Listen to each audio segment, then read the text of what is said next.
செக்கரியா அதிகாரம் 3. தலைமை குருக்களை குறித்து கண்ட காட்சி. பின்பு அவர் தலைமை குருவாகிய யோசுவாவை எனக்கு காட்டினார். அவர் ஆண்டவரின் தூதர் முன்னிலையில் நின்று கொண்டிருந்தார். அவர் மேல் குற்றம் சாட்டுவதற்கு அவரது வலப்பக்கத்தில் சாத்தானும் நின்று கொண்டிருந்தான்.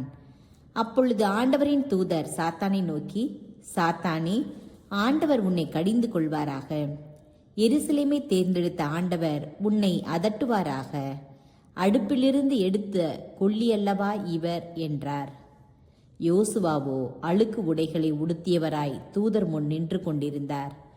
தூதர் தம் முன் நின்று கொண்டிருந்தவர்களை நோக்கி, அழுக்கு உடைகளை இவரிடமிருந்து களைந்து விடுங்கள் என்றார்.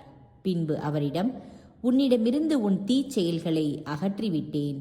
நீ உடுத்திக் கொள்வதற்கு பட்டாடைகளை அளிப்பேன் என்றார். மேலும் தூய்மையான தலைப்பாகை ஒன்றை அவருக்கு அணிவியுங்கள் என்றார். அவ்வாறே அவர்கள் தூய்மையான தலைப்பாகையை அணிவித்து பட்டாடைகளை உடுத்தினர். ஆண்டவரின் தூதர் அங்கேயே நின்று கொண்டிருந்தார். ஆண்டவரின் தூதர் யோசுவாவுக்கு விடுத்த உறுதிமொழி இதுவே: நீ என் வழிகளில் நடந்து என் திருமுறைகளை கடைபிடித்து ஒழுகினால் நீ என் இல்லத்தை ஆள்வாய், என் திருமுற்றங்களுக்கும் பொறுப்பாளி ஆவாய். இங்கே நிற்கும் தூதர்கள் இடையே சென்று வரும் உரிமையை உனக்கு தருவேன் என்று படைகளின் ஆண்டவர் கூறுகிறார். தலைமை குரு யோசுவாவே, நீயும் உன் முன்னே அமர்ந்திருக்கும் உன் தோழரும் கேளுங்கள். அவர்கள் நல் அடையாளமான மனிதர்கள். இதோ, நான் தளிர் எனப்படும் என் ஊழியன் தோன்றுமாறு செய்வேன். யோசுவாவின் முன்னிலையில் நான் வைத்த கல்லை பார்.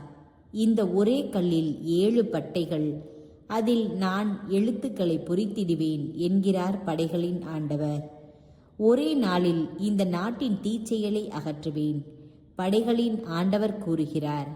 அந்நாளில் ஒவ்வொருவரும் தம் அடுத்திருப்பவரை தம் திராட்சை கொடியின் கீழும் அத்தி மரத்தின் கீழும் தங்கி இளைப்பார அழைப்பர்.